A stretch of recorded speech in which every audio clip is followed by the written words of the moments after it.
கிறிஸ்துவுக்குள் பிரியமானவர்களே, கர்த்தரும் இரட்சகருமாய் இயேசு கிறிஸ்துவின் ஈடு இனிய நாமத்தினாலே உங்கள் யாவருக்கும் என் அன்பின் வாழ்த்து தெரிவித்துள்ளேன். தேவன் அருளிய அப்பம் ஊழியம் மூலியமாக உங்களோடு சந்திப்பதில் மிகுந்த மகிழ்ச்சி அடைகிறேன். தினம்தோறும் அதிகால வேளையிலே பரிசுத்த வேதாந்தத்தின் ஒரு பகுதி நாம் தியானித்து நம்முடைய குடும்ப பாதுகாப்பிற்காக நாம் ஜெபிக்கிறோம். அபிஷேகங்களை பெற்றுக்கொள்ள தேவனுடைய வார்த்தையை கேட்க இணைந்திருங்கள். 1 சாமுவேல் 3 அதிகாரம் 12-13 ஆகிய வசனங்களிலே, நான் ஏலியின் குடும்பத்திற்கு விரோதமாக சொன்ன யாவையும் அவன் மேல் அந்நாளிலே வரப்பண்ணுவேன், அதை தொடங்கவும் அதை முடிக்கவும் போகிறேன். அவன் குமாரர் தங்கள் மேல் சாபத்தை வரப்பண்ணுகிறதை அவன் அறிந்திருந்தும் அவர்களை அடக்காமற் போன பாவத்தின் நிமித்தம் நான் அவன் குடும்பத்துக்கு என்றும் நீங்காத நியாய தீர்ப்பை செய்வேன் என்று அவனுக்கு அறிவித்தேன். ஹல்லேலூயா. கிறிஸ்துவுக்குள் பிரியமானவர்களே, ஒவ்வொரு நாளும் ஒவ்வொரு வேத பகுதியை தியானிக்கிறோம். சில நாட்களிலே ஆசீர்வாதத்தை நாம் தியானிப்போம். சில நாட்களிலே ஆசீர்வாதத்தை பெற்றுக்கொள்ள என்ன செய்ய வேண்டும் என்று நாம் தியானிப்போம். 40 நாளும் சிலுவை தியானத்தை நாம் தியானித்தோம். இன்னைக்கு உள்ள செய்தி என்ன செய்தி அப்படின்னா, ஆசாரினுடைய பிள்ளைகள் தேவனுடைய வார்த்தைக்கு கீழ்ப்படியலை. தேவனுடைய வார்த்தைக்கு கீழ்ப்படியல அப்படின்னா கர்த்தருடைய நியாய தீர்ப்பு வெளிப்படுகிறது. வேதம் சொல்கிறது 1 சாமுவேல் 2 அதிகாரம் 12 வசனத்திலே, ஏலியின் குமாரர் பேலியாளின் மக்களாயிருந்தார்கள்.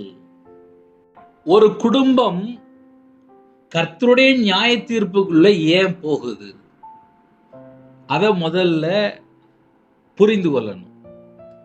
கர்த்தருடைய நியாய தீர்ப்புல ஒரு குடும்பம் ஏன் போகுது? கையில பைபிள் இருந்தா நீங்க எடுத்து வைத்துக் கொள்ளலாம். 1 சாமுவேல் 2 அதிகாரம் 12 வசனம். ஏலியின் குமாரர் பேலியாளின் மக்களா இருந்தார்கள். கர்த்தரை அறியாமல் இருக்கும்போதுதான் இவ்வளவு பெரிய பிரச்சனைக்கு காரணம். இன்னும் கூட ஒருபடி சொல்லணும் அப்படின்னா, தகப்பன் பிள்ளைகளை கடிந்து கொள்ளணும். பிள்ளைகள் தப்பு செய்யும் போது இது தப்பு அப்படின்னு சொல்லி கடிந்து கொள்ளணும். இஷ்டம் போல வளர்க்க கூடாது. ஒரு குடும்பம் இருக்கு அப்படின்னா அந்த குடும்பத்திலே எல்லாரும் தேவனுடைய வார்த்தைக்கு கீழ்ப்படிந்தால் மட்டும்தான் ஆசீர்வாதம். கர்த்தருடைய வார்த்தைக்கு எந்த அளவுக்கு நம்ம கீழ்ப்படுகிறோமோ அந்த அளவுக்கு நம்முடைய வாழ்க்கை, அடுத்த சந்ததி, அடுத்த தலைமுறை ஆசீர்வதிக்கப்படும். ஆனா ஏலியின் குமாரர் பேலியாளின் மக்களா இருந்தார்கள். கர்த்தரை அறியாத ஜனமா இருந்தார்கள், சிம்பிளா சொல்லணும் அப்படின்னா. அதே நேரத்திலே ஆசாரியனுடைய பிள்ளை இல்ல, அவங்க எப்படி இருந்தாங்க அப்படின்னு சொல்லி 1 சாமுவேல் 2 அதிகாரம் 17 வசனத்திலே,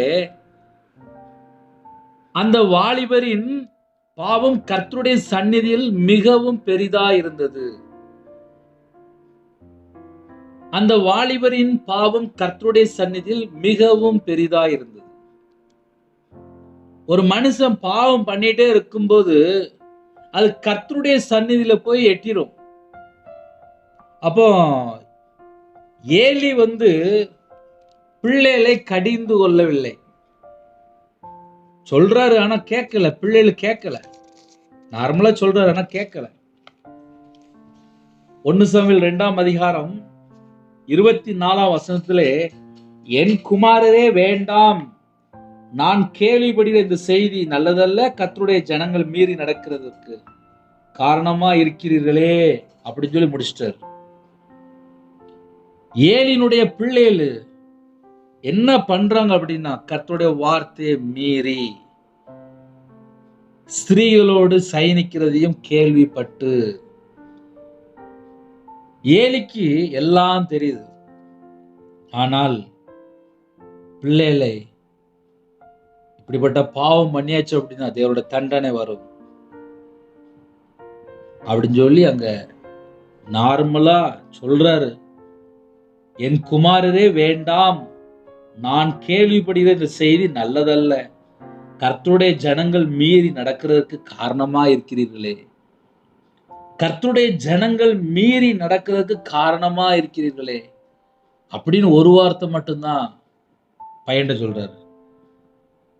1 சாமுவேல் 2ஆம் அதிகாரம் 25ஆம் வசனத்திலே, மனுஷனுக்கு விரோதமாக மனுஷன் பாவம் செய்தால், மனுஷனுக்கு விரோதமாக மனுஷன் பாவம் செய்தால் நியாயாதிபதிகள் அதை நியாயம் தீர்ப்பார்கள். ஆனால் ஒருவன் கர்த்தருக்கு விரோதமாக பாவம் செய்வானாகில், ஒருவன் கர்த்தருக்கு விரோதமாக பாவம், அப்போ கர்த்தருக்கு விரோதமாக பாவம் செய்யும் போது என்ன நடக்கு? அவனுக்காக விண்ணப்பம் செய்யத்தக்கவன் யார் என்று. அவர்களோ பிள்ளைகளோ தகப்பனுடைய வார்த்தையை கேட்கல, அவர்களோ தங்கள் தகப்பன் சொல்லை கேளாமற் போனார்கள். அவர்களை சங்கரிக்க கர்த்தர் சித்தமாயிருந்தார். அவர்களை சங்கரிக்க தகப்பனுடைய வார்த்தைக்கு கீழ்ப்படியவில்லை, தேவன் சங்கரிக்க சித்தமாயிருந்தார். இன்னைக்கு கால வேளையில செய்தி என்ன அப்படின்னா, கர்த்தருடைய பிள்ளைகள் குடும்பத்தை சரியாக நடத்த வேண்டும், அது கட்டளை. 1 சாமுவேல் 2ஆம் அதிகாரம் 33, 34 ஆகிய வசனங்களிலே தேவனுடைய எச்சரிப்பு ஆல்ரெடியே முதல் ஒரு தடவை வந்துட்டு. எப்படி இருக்கு அப்படின்னா, என் பலிபீடத்தில் சேவிக்க நான் உன் சந்ததியில் நிர்மூலமாகாதவர்களோ உன் கண்களை பூத்து போக பண்ணுவவும் உன் ஆத்துமாவை வேதனைப்படுத்தவும் வைக்கப்படுவார்கள்.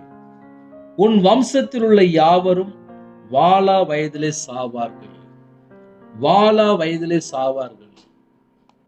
பிள்ளைகளை குறித்து தேவனுடைய எச்சரிப்பு வந்து கொண்டே இருக்கு. பிள்ளைகளுடைய வாழ்க்கையில 2 குமாரரும் கர்த்தருடைய வார்த்தைக்கு கீழ்ப்படியவே இல்லை. அவர்கள் இருவரும் ஒரே நாளில் சாவார்கள் என்று தேவனுடைய எச்சரிப்பு வருது. இப்ப இன்னைக்குள்ள காலவேளை செய்தி 1 சாமுவேல் 3ஆம் அதிகாரம் 12, 13 ஆகிய வசனங்களிலே, நான் ஏலியின் குடும்பத்திற்கு விரோதமாக சொன்ன யாவையும் அவன் மேல் அந்நாளிலே வர பண்ணுவேன்.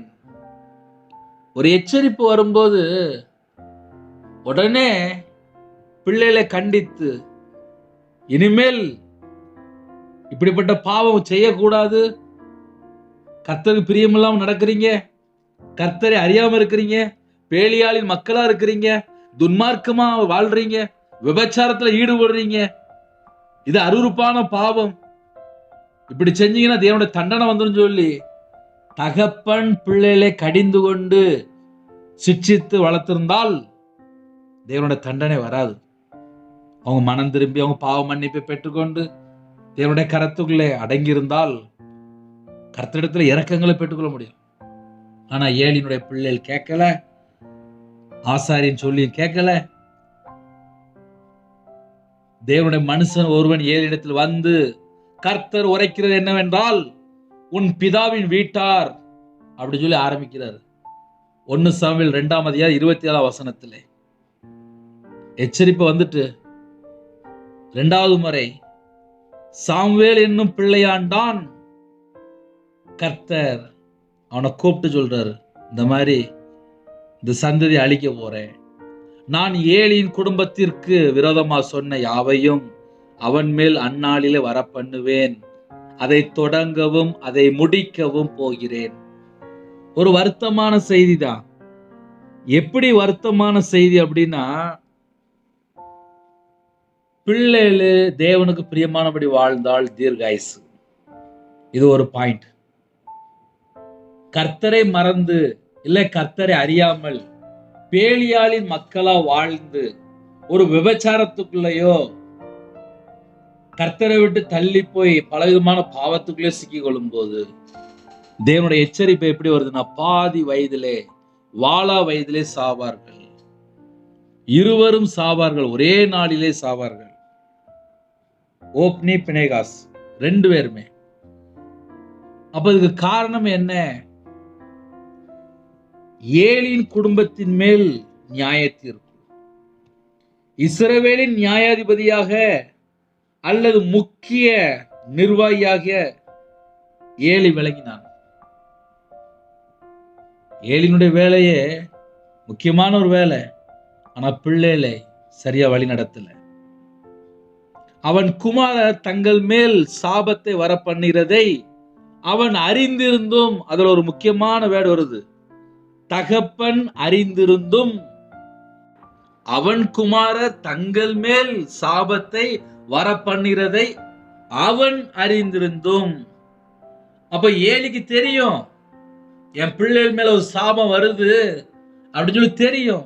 அதை அறிந்திருந்தும் அவர்களை அடக்காமற் போன பாவத்து நிமித்தம். வீட்டுல பிள்ளைகளை தப்பு பண்ணுதுன்னா அப்பா அடக்கணும். அப்பா அடக்கல அப்படின்னாலே பிரச்சனை முத்திரும். ஒரு வீட்டுல பிள்ளைகள் தப்பு பண்ணிட்டே இருக்கு அப்படின்னா உடனே கண்டிப்பு வரணும். இங்க அப்பா பிள்ளைகளை கண்டிக்கல, அடக்கல, அதனாலதான் பிரச்சனை. அவர்களை அடக்காமற் போன பாவத்து நிமித்தம் நான் அவன் குடும்பத்துக்கு என்றும் நீங்காத நியாய தீர்ப்பு செய்வேன் என்று அவனுக்கு அறிவித்தேன். ஒரு குடும்பத்திலே வாழா வயசுல பிள்ளைகள் சாக போறாங்க.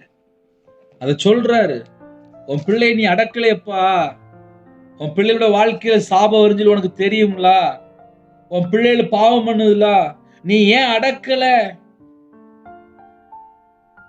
அப்படின்னு சொல்லி இந்த காலவேளையில இப்படிப்பட்ட வசனத்தை எல்லாம் நம்ம தியானிக்கும் போது என்ன தெரியுமா யோசித்து பார்க்கணும்? காலம் கடைசியா இருக்கு. வாழ்ற கொஞ்ச காலம் கர்த்தருக்காக உண்மையா வாழ்ந்தால் நம்ம குடும்பம்லாம் ஆசீர்வதிக்கப்படும். பிள்ளைகளோட வாழ்க்கையிலே தேவனுக்கு பிரியமானபடி வாழ்ந்தால் ஆசீர்வாதமா இருப்பாங்க.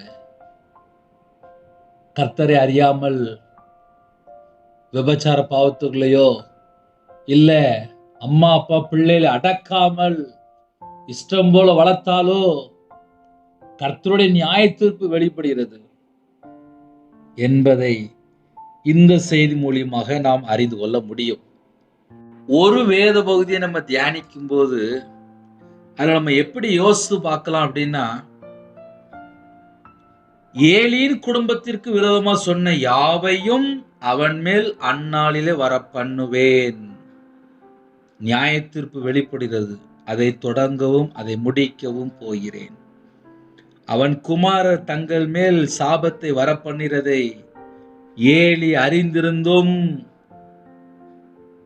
அவர்களை அடக்காமற் போன பிள்ளைகளை அடக்காமற் போன பாவத்து நிமித்தம் நான் அவன் குடும்பத்திற்கு என்றும் நீங்காத நியாய தீர்ப்பு செய்வேன் என்று அவனுக்கு அறிவித்தேன். இன்னைக்கு காலவேளையில இவ்வளவு போதும். கர்த்தருடைய பிள்ளைகளை கர்த்தருக்குள் நடத்தணும். 2வது, கர்த்தரை விட்டு தள்ளி போற காரியம் இருக்கா? பிள்ளையோட வாழ்க்கையில் ஏதாவது சாபமான காரியம் தொடருதா? ஏதாவது பாவமான காரியம் தொடருதா? கர்த்தரை விட்டு தள்ளி போறாங்களா அப்படின்னா என்ன செய்யணும் அப்படின்னா அடக்கணும். பிள்ளைகளை அடக்கணும். ஹல்லேலூயா. சின்ன ஜெபம் பண்ணி முடிக்க போறேன். கண்களை மூடி நாம் ஜெபம் செய்வோம். அன்பின் கர்த்தாவே, நன்றியோடு துதிக்கிறோம், ஸ்தோத்திரம்பா. கொடுக்கப்பட்ட செய்திக்கா ஸ்தோத்திரம். புதிய நாளுக்கான செய்த கிருபைக்கா ஸ்தோத்திரம். கர்த்தருடைய கரத்தில் அர்ப்பணிக்கிறோம். கர்த்தர் மனமிறங்கி இந்த நாளிலும் இந்த செய்தி மூலியமாக எந்த குடும்பத்தில் எச்சரிப்படைந்து பிள்ளைகளை கடிந்து கொண்டு வளர்க்கணும்னு சொல்லி யார் தீர்மானம் பண்றாங்களோ அந்த குடும்பத்தை ஆசீர்வதிங்க. அந்த பிள்ளைகளுக்கு கர்த்தர் மனமிறங்கி அந்த குடும்பத்தை வம்சத்தை ஆசீர்வதிங்க. காலவெளியில வெளியில புறப்படுறாங்க எல்லா தேசத்துல ஜனங்களையும் உங்களுடைய ஜீவனுக்குள்ள அர்ப்பணிக்கிறோம். பிதா குமாரன் பரிசுத்த நாமத்தால முத்திரை போட்டு வேலி அடைத்து ஆசீர்வதிங்க. குறைகள் குற்றங்களை மன்னிங்க. உங்களுடைய ரத்தத்தினால கழுவி சுத்திகரிங்க. காலவெளியில வெளியில புறப்படுறாங்க கண்ணீரோடு வேதனையோடு துக்கத்தோடு சஞ்சலத்தோடு பலவிதமான பிரச்சனையோடு, கடன் உபத்திரம், இது எல்லாவற்றையும் கர்த்தர் நீக்கி உங்க பிள்ளைகளோட வாழ்க்கையில் ஆசீர்வாதத்தை கட்டடுங்க, சமாதானத்தை கட்டடுங்க. இந்த செய்தியை கேட்டு எந்த குடும்பத்திலே மனம் வருந்தி தாழ்த்துறாங்களோ அந்த குடும்பத்தை கர்த்தர் மீட்டெடுங்க. காலவேளையில பிறந்த நாள், திருமண நாள் எந்த குடும்பத்திலே கொண்டாடுறாங்களோ அவங்களுடைய சந்ததி இயேசு கிறிஸ்துவின் நாமத்தினாலே 1000 தலைமுறைக்கு ஆசீர்வதிக்கப்படட்டும். கற்பத்தினியா ஜெபிக்கிறாங்க, கர்த்தர் மனம் இறங்குங்க. மாசமா இருக்காங்க, கர்த்தர் ஆசீர்வதிங்க. டெலிவரிக்கு போறாங்க, கர்த்தர் கூட இருங்க. திருமண தேவைக்கா ஜெபிக்கிறாங்க, கர்த்தர் வாசல் திறந்து விடுங்க. பிள்ளையோட வாழ்க்கையிலே குறைகள், குற்றங்கள் எல்லாவற்றையும் மன்னித்து கர்த்தர் மனம் இறங்கி ஆசீர்வதிங்க. அப்பத்தின் தண்ணீர் ஆசீர்வதிங்க, கையின் கீழில் ஆசீர்வதிங்க. யாரெல்லாம் தங்களை தாழ்த்துறங்களோ எல்லா குடும்பமும் இயேசு கிறிஸ்துவின் நாமத்தினாலே ஆசீர்வதிக்கப்படட்டும். எல்லா குடும்பமும் ஆசீர்வதிக்கப்படட்டும். யாரெல்லாம் தாழ்த்துறங்களோ அந்த குடும்பம் கர்த்தர் மீட்டு எடுக்கணும்ப்பா. கர்த்தர் மீட்டு எடுங்க. இந்த நாளில் எல்லா காரியத்திலும் கர்த்தர் கூட ஆசீர்வதிங்க. சரீரத்தில் பலவீனத்தோடு எந்த குடும்பத்தை ஜெபிக்கிறாங்களோ கர்த்தர் பூரண சுகம் தந்து தீர்காயுசு தந்து ஒவ்வொரு குடும்பத்தையும் பரிபூர்ணமா சுகம் தந்து ஆசீர்வதிங்க. கர்த்தரே பொறுப்பெடுத்துருங்க. உங்க கரத்தில் அர்ப்பணிக்கிறோம். இயேசு கிறிஸ்து பிதாவே, ஆமென். தேவனுக்கு மகிமையுண்டாவதாக. கர்த்தர் தாமே உங்களை, உங்கள் குடும்பத்தில் சகல காரியத்தில் சம்பூர்ண திருப்தியாக கர்த்தர் கூட ஆசீர்வதிப்பாராக. ஆமென். கர்த்தராகிய இயேசு கிறிஸ்து கிருபையும் பிதாவாகிய அன்பும் பரிசுத்தமுடைய ஐக்கியமும் இப்பொழுதும் எப்பொழுதும் சதா காலங்களிலும் நம்மளோட கொடுப்பதாக. ஆமென். கிறிஸ்துவின் பிரியமானவர்களே, கையில பைபிள் எடுத்து வாசிங்க. கர்த்தர் குடும்பத்தை ஆசீர்வதிப்பார். 9363064181 என்ற நம்பர் தொடர்பு கொண்டால் உங்களுக்காக ஜெபிப்போம். God bless you. Thanks for watching. Please subscribe our channel. Click the like and share. Click the bell. God bless you.